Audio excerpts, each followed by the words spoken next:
Hello বন্ধুরা, কেমন আছো তোমরা? আজকে আরও একটা নতুন একটা ব্লগ শুরু করছি। এই তো সকাল সকাল ঘুম থেকে উঠে, যেহেতু আমি দেরি করে উঠি আর সকালে উঠে খুব হাতে তেমন একটা সময় পাই না, তো ঝটপট রুটি আর চাল কুমড়া ভাজি করে আগের দিনে রেখে দিয়েছিলাম, সেটাই গরম করে সকালের নাস্তাটা করে নেব। সত্য কথা বলতে সকালের নাস্তাটা যদি রেডি থাকে, মানে 10-15 মিনিটের মধ্যে যদি নাস্তাটা হয়ে যায়, এটা যে কি শান্তির একটা ব্যাপার। আর আমি রাত্রে সব কিছু ধুয়ে রাখি, আর আমার বাচ্চা তো ভাজি খেতে পারবে না, ওর জন্য মুরগির মাংস আলাদা করে রান্না করে রেখেছিলাম, আর সেটাই গরম করে নেব। আর মুরগির মাংসটা যেহেতু ডিবে ছিল, তো পানির মধ্যে আমি একটু ভিজিয়ে রেখেছি যেন একটু তাড়াতাড়ি ঠান্ডাটা কমে যায়। এইদিকে আমি রুটিগুলো সব ভালোভাবে ভেজে নিচ্ছে। আর সকালে দেখা যায় কেউ অতটা বেশিও রুটি খায় না, তো আমি 2টা খাই, আমার হাজব্যান্ড 2টা, আর বাবুর জন্য একটা। আর আমি আর আমার বাবু তো 1 প্লেটই নিই। আর যেহেতু চাল কুমড়ার ভাজিটা ফ্রিজে ছিল, তো ভাবলাম হালকা একটু গরম করে নিই, তাহলে খেতে একটু বেশি মজা লাগবে। আর এদিকে ছেলের জন্য যে আলাদা টিফিন বক্সে মুরগির মাংস রেখেছিলাম, সেটা আবার আরেকটা কড়াই মাখাতে ইচ্ছে করছিলাম না, তো আমি টিফিন বক্সেও চুলার উপর দিয়ে দিয়েছি যে তুই গরম হয়ে যা, তোর জন্য আলাদা বাটি মাখাতে পারবো না।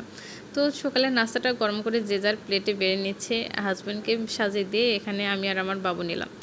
আর ওর জন্য 1 পিস মুরগির মাংস নিয়েছি। ও বেশি খেতে চায় না, একটা রুটি সম্পূর্ণ কতদিন খাই, কতদিন তাও খায় না। সাথে 1 পিস মুরগির মাংস। তো মুরগি খাবারটা রেডি করে নিয়ে এসে ওকে বলছিলাম, বাবা এগুলো কি? তো বলতেছে আম্মু রুটি, গোস্ত, ভাজি। আর দেখো কি পরিমাণ দুষ্ট হয়েছে যে গাড়ির উপর উঠেও লাভ দেয়। এদিকে ওর আব্বু অফিসে যাওয়ার জন্য রেডি হয়ে গেছে। তো ও বলতেছে, বাবা মালনা কলা আপু, মানে মালনা বলতে মালটা, কলা আর আপলেক বলা আপু, এগুলো নিয়ে এসো। আর ও একাই দরজাটা আটকে দিচ্ছে। এখন একটু করে বড় হচ্ছে, আর ওইভাবে আর জেদ করে না। তো কিছুক্ষণ ওর সাথে একটু সকালে নাস্তা করার পর ওর সাথে একটু খেলে আমি, যেহেতু ওর খেলার মানুষ নাই, একমাত্র সাথী হলাম আমি। আর আমার সকাল সকাল রান্নাটা হয়ে গেলে খুব বেশি ভালো লাগে। তো আজকে রান্না করব গরুর বট ভাজি, সাথে একটু আলু দেব। আলু আর গরুর বটটা একসাথে ভাজি করলে আমার কাছে বেশি মজা লাগে, একটু নরম নরম হয়। আর খালি বটটা ভাজি করলে কেমন যেন আমার কাছে অন্তত ভালো লাগে না। অনেকের অনেক রকম পছন্দ, আমার আলু দিয়ে বেশি ভালো লাগে। তো সেটা করে নেব। আর বাবু যেহেতু গরুর বট খেতে পারবে না, ওর জন্য গরুর মজকটা ভাজি করে রেখে দেবো।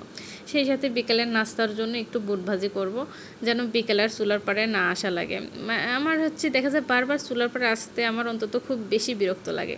চেষ্টা করি গোসলের আগে সব রান্না শেষ করতে, তারপরও মাঝে মধ্যে আশাই লাগে, হয় না, মেয়েদের রান্নাঘরেই থাকতে হয়। আর আমার বাসায় ফোনটাই হলো একটা, এদিকে আমি রান্না করতে নিলে ভিডিও করতে নেই, আর এইদিকে বাবু ফোন দেখতে নেই। এই জন্য দেখা যায় মা ছেলের ফোন নিয়ে কারাগারি শুরু হয়ে যায়।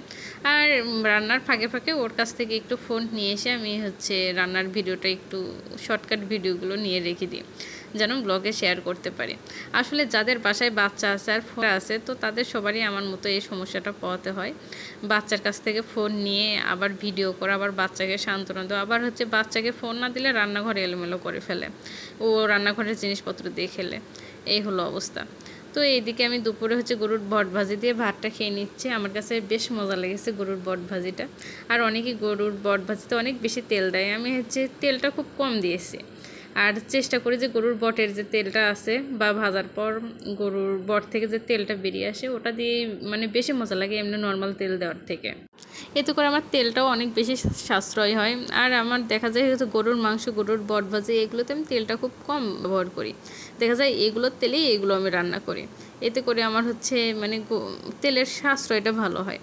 আর এদিকে দেখা যায় তরকারিতে বা যেখানে আমি সাদা এলাচটা দিই, 1-2টা যেটাই দিই না কেন, ওইগুলো সব আমার প্লেটে এসেই পড়ে। এটা আমার একটা দুর্ভাগ্য বলা যায়। তো এই জিনিসটা আমার অনেক বেশি অপছন্দ। আর সবসময় এটাই আমার প্লেটে এসে পড়বে।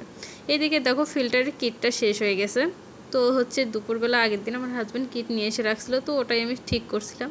আর এটা মানে বেশ কঠিন একটা কাজ আমার কাছে মনে হয়। আর ফিল্টারের কিটের নিচের অংশটা একটু খোলা কষ্ট, পা দিয়ে চেপে না ধরলে এটা খোলা যায় না। আর পিওরিটি ফিল্টারের একটা সমস্যা, যখন কিটটা শেষ হয়ে যায় এমনিতেই পানি পড়া শুরু হয়ে যায়। তো আগের দিন এরকম সমস্যা হয়েছিল, তো ভাবলাম দেখি যে কিটের মেয়াদটা শেষ হয়ে গেছে, তো আজকে আবার এগুলো লাগাচ্ছি। মানে এটা লাগলে দেখা যায় অন্তত 3 মাস অন্তত নিশ্চিতে থাকা যায় যে আর কোনো পানির সমস্যাটা থাকে না। তো কিটটা লাগিয়ে বাবুকে গোসল করিয়ে খাইয়ে ঘুম পাড়িয়ে দিয়েছে।